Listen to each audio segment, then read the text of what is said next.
சாரதா அந்த குடும்பத்தோட ரொம்ப ஒட்டி போயிட்டானா? வெட்டி விடுறதுக்கு பிளான் எனக்கு தெரியும். சாரதா டேரிங்கா என்கிட்ட மோதினாலும் அப்ரால ஒரு பொம்பளை. சேலையை அடிச்சு துவைக்கலாம், என்ன அடிச்சு துவைக்க முடியாது. ஓகே, ஸ்டாக் மார்க்கெட் நிலவரத்துல டெல்லிக்காரனுக்கு தண்ணி ஊத்தினியே, என்ன சொன்னான்? வெள்ளி விலை ஏறுமா? தேங்க்யூ. உன்ன மாதிரி ஒரு பொண்ணு இருந்தா பார்ட்டி கொடுத்து சர்க்காரே என் பாக்கெட்ல போட்டுருவேன்.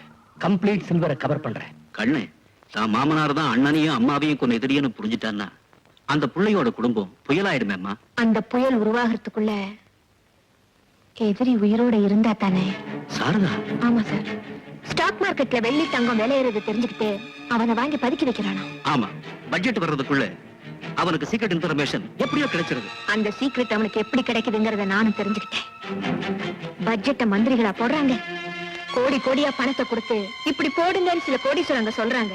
அவ்வளவுதான். வெள்ளி விலை ஏற போது கம்ப்ளீட் சில்வர் ஸ்டாக்ஸ் வாங்கி பதுக்கி வைங்க. அவனோட அட்டகாசம் பணத்துலதான். இந்த இடத்துல அவன் முழங்கால உடைச்சிட்டோன்னா அவனை முழுசா தண்ணியில போட்டு அமைக்க.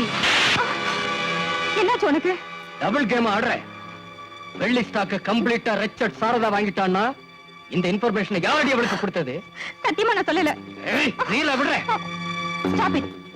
உன் செல்வாக்குனால கம்ப்ளீட் கவர்மெண்ட் பெரிய மனுஷங்க அத்தனை பேருக்கிட்டையும் எனக்கு கனெக்ஷன் உண்டு. உனக்கு தெரியும். நீ பார்ட்டி தான் கொடுத்த, நான் பாடியே கொடுத்தவ. ஞாபகம் இருக்கு. லைட்டா ஒரு கால் போட்டு இந்த லைஃப் எனக்கு பிடிக்கல, உங்களையே வச்சுக்கிறேன்னு என்னை எச்சல் பண்ண கௌரவ பிச்சைக்கார அவனுக்காக நான் போன் பண்ணினா சார்ட்டர்ட் பிளேன் புக் பண்ணி என்னை தூக்கிட்டு போயிடுவான். அப்புறம் விக்கிற சரக்கு இல்லாம வெறும் போட்டு தான் போடணும். ரெடியா?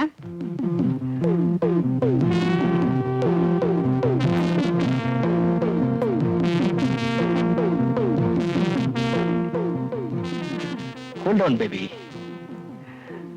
My sweetie. இத்தனை நாள் யார் யாரையோ மாத்தினேன், உன்னை மாத்தினா பல பேருக்கு ஒன்னு டின்னர் ஆக்கினாலும் என் இன்னர் ஹார்ட்ல யார் இருக்கா? நான் தான். Come on, cheers.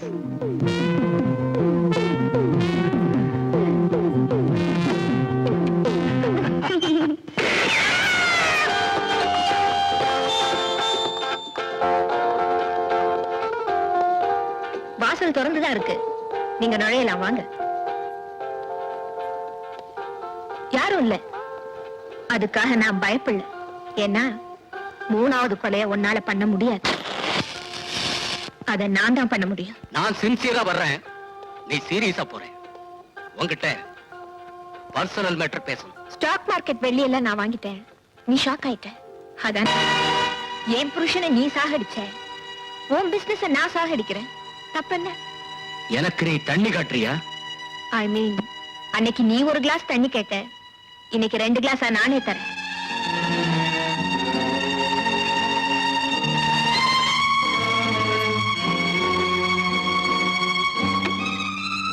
எனக்கு எதையும் 2ஆ கொடுத்தா பிடிக்கும்.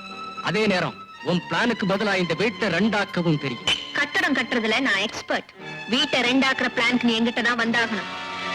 மறுபடியும் நம்ம சந்திச்சா கிளாஸ்ல தண்ணி கொடுக்க மாட்டேன், குடம் குடமா ஊத்துவேன், குடிக்க வைப்பேன். சம்மந்தி பணத்துக்கு குடம் தண்ணி ஊத்த வேண்டியது இந்த சம்மந்தியோட கடமை இல்லையா? தண்ணி யார் ஊத்துறான்னு பார்க்கலாம். Thank you sir. சார், என் பேர் நாகலிங்கம், சாரதாவோட அண்ணன். கழுத்துல இருக்க துண்டடியா? பெரியமேன், இது எதுக்கு சார்? இந்த குடும்பத்தை துண்டு போடுற அதுக்கு.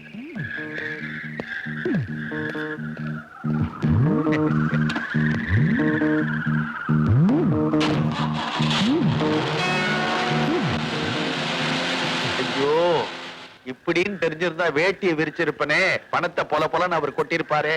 நான் ஒரு மடையன் பேண்ட போட்டுட்டு வந்துட்டேன், ஏதோ கிடைச்ச வரைக்கும் லாபம். அம்மாடி வாங்க மாமா. இப்பதாமா என்னமோ என் மனசு ஜில்லுன்னு இருக்கு. ஏன் ஐஸ்கிரீம் சாப்பிட்டீங்களா? அட நீ ஒண்ணு, கர்ப்பமா இருக்கிறியா? பிறக்க போற குழந்தைக்கு சொட்டர் பின்றியா? ஆமா, பிறக்க போகுது. ஏம்மா அழுத்துக்கிற? பின்ன காலையில டிஃபன் சாப்பிட உட்கார்ந்தா அம்மா கூட டிஸ்கஷன். ஆபீஸ் போனார்னா தூங்குனதுக்கு அப்புறம் தான் வருவாரு. அப்படியே நான் முழிச்சிருந்தா நான் டயர்டா இருக்கேன் அறுக்காதேன்னு சொல்லுவாரு. அதுக்கப்புறம் நீ எங்க இருந்து பின்றது? சொட்டதான் பின்னணும். மடி, நீ உலகம் தெரியாத சின்ன சிறு குழந்தை. சாரதா என்னுடைய தங்கச்சி தான். இருந்தாலும் அதனுடைய நடத்தையெல்லாம் பாக்குறப்ப கொமட்டிக்கிட்டு வருது. என்ன கொமட்டல்? ஊர் உலகத்துல அண்ணியும் மச்சனனும் எப்படிமா நடப்பாங்க? கௌரவமா நடப்பாங்க. ஆனா இங்க எப்படி நடக்குது? அவன் மாடு மாதிரியா வளர்ந்திருக்கிறான். உள்ளங்கையில எண்ணெயை ஊத்திக்க வேண்டியது, உச்சந்தலையில போட்டு நல்லா அரைக்கி தேய்க்க வேண்டியது வயசு பையனை. அதுக்கப்புறம் உடம்பெல்லாம் சீக்காய போட்டு நல்லா தேய்ச்சி வெந்நீரை கொட்டி துண்டுல துவட்ட வேண்டியது அந்த வயசு பையனை.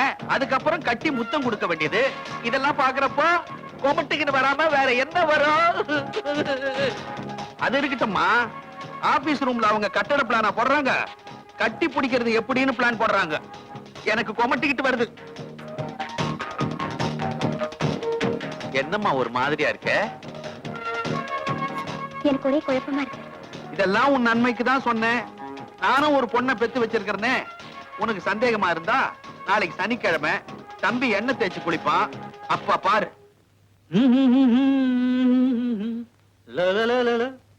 என்ன என்ன? ஏன் நான் தேய்ச்சி விடுறேனே. நீ சிலைக்கு தேய்ச்சி விடுற மாதிரி தேய்ச்சி விடுவ. அம்மா வருவாங்க, காய்ச்சின எண்ணெயை அவங்க பரபரன்னு தேய்க்கும் போது லுங்கிய சரியா கட்டிட்டு உட்காருடா.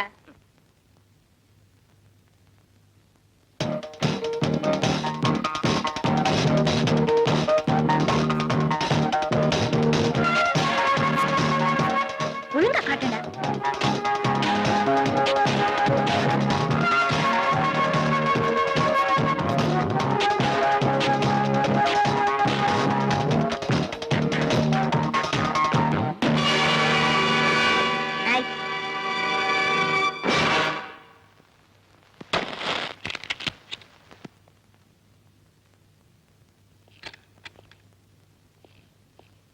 அம்மா, மகாபலிபுரம் வேற போகணும், சீக்கிரம் வாங்க. வரேன்பா.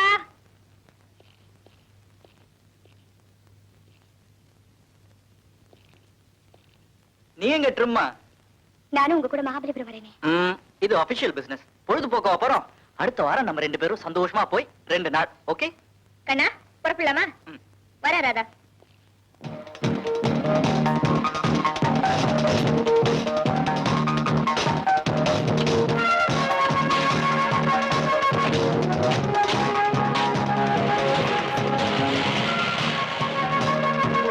இவங்க மகாபலிபுரத்துக்கு சைட் பார்க்கவா போறாங்க, சைட் அடிக்க போறாங்க. அங்க கடல் இருக்குது, நீச்சல் குளம் இருக்குது, எப்படி எப்படி விளையாட போறாங்களோ. போற வழியில புலிக்கோகை இருக்குது, இருட்டா இருக்கும். அங்க டபாஞ்சாலாங்கோ. உதட்டுக்கு லிப்ஸ்டிக் பூசிக்கிற மாதிரி அம்மாங்கிற பேர்ல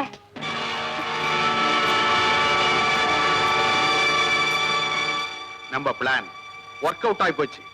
ஒர்க் அவுட் ஆயி போச்சு.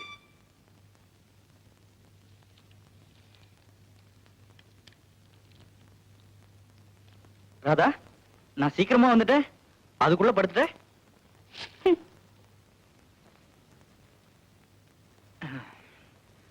ராதா, இன்னைக்கு எண்ணெயை தேய்ச்சிக்கிட்டு வெயில் அலைஞ்சது, தலைய வலிக்குது. இந்த ஆயின்மெண்ட் கொஞ்சம் தேய்ச்சி விட. எனக்கு தேய்ச்சி விட தெரியாது. You are correct. இதுல எல்லாம் எக்ஸ்பர்ட் எங்க அம்மா தான். எங்க அம்மா தான் ஃபேமிலி டாக்டர் மாதிரி. எனக்கு என்ன கம்ப்ளைண்ட் வந்தாலும் கியூர் பண்ண அவங்களுக்கு தான் தெரியும். அம்மா, அம்மா, வாப்பா. ஒரே தலைவலி, தேய்ச்சி விடுங்களேன். சொன்னா கேக்குறியா? எண்ணெயை தேய்ச்சி குளிச்சிட்டு கடலை கண்டோன்னு ஸ்விம்மிங் வேற.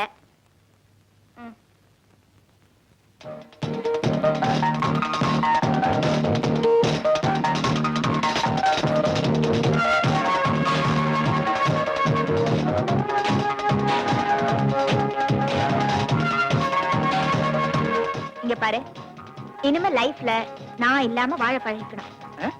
இது என்ன புது அட்வைஸ்? எவ்வளவு காலம் தான் அம்மாவே சுத்திட்டு இருப்ப? நான் இருக்கிற வரைக்கும் உங்களையே தான் சுத்திட்டு இருப்பேன்.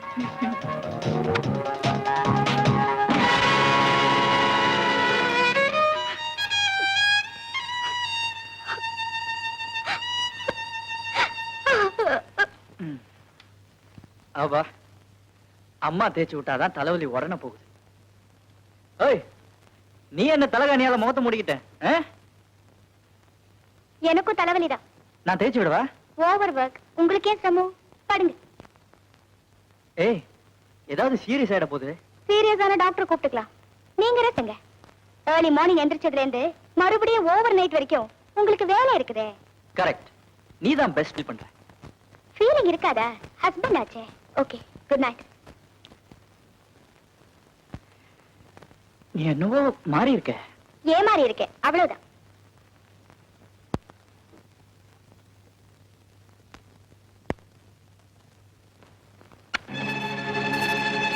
Good night mummy.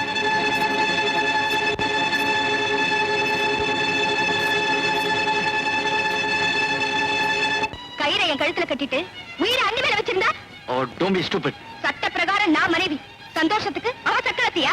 நான் பல்ல உடைச்சிருவேன், ஜாக்கிரதை. கண்ணா என்னப்பாங்க? அது வந்து ஒண்ணுலமா ஜஸ்ட் ஒரு சின்ன. சரி சரி, மணி 8 ஆயிடுச்சு. இந்த கேஷ் பேங்க்ல கட்டிட்டு போயிடு. நான் அட்வொகேட்ட பாத்துட்டு வீட்டுக்கு வந்துடுறேன். மறக்காம சாப்பிட வந்துரு. சரிம்மா. ஏய், எந்த பேக்ரவுண்ட் வச்சு இப்படி நீ பேச ஆரம்பிச்ச? எந்த பிளாக் ஆடும் மனசை இப்படி பாய்சன் பண்ணா? கல்லுக்கும் கடவுளுக்கும் வித்தியாசம் தெரியாம நாய் தான் காலை தூக்கும், நான் தூக்க மாட்டேன். உன்னை கல்ச்சர்னு நினைச்சேன். இப்படி காட்டு மிராண்டி புத்தி இருக்குன்னு தெரிஞ்சிருந்தா உன்னை என் வைஃபா ஏத்திருக்கவே மாட்டேன். இவ்வளவு கேவலத்தன்மை இருக்கும்னு தெரிஞ்சிருந்தா நானும் உங்களை புருஷனா ஏத்திருக்க மாட்டேன். டிசைடடா பேசுறியா? முடிஞ்சா டைவர்ஸ்க்கே போயிடுவேன். ஓ, உன்னை லவ் பண்ண பாவத்துக்காக இன்னைக்கு சாயங்காலம் வரைக்கும் உனக்கு டைம் தரேன். அதுக்குள்ள நீ மாறல,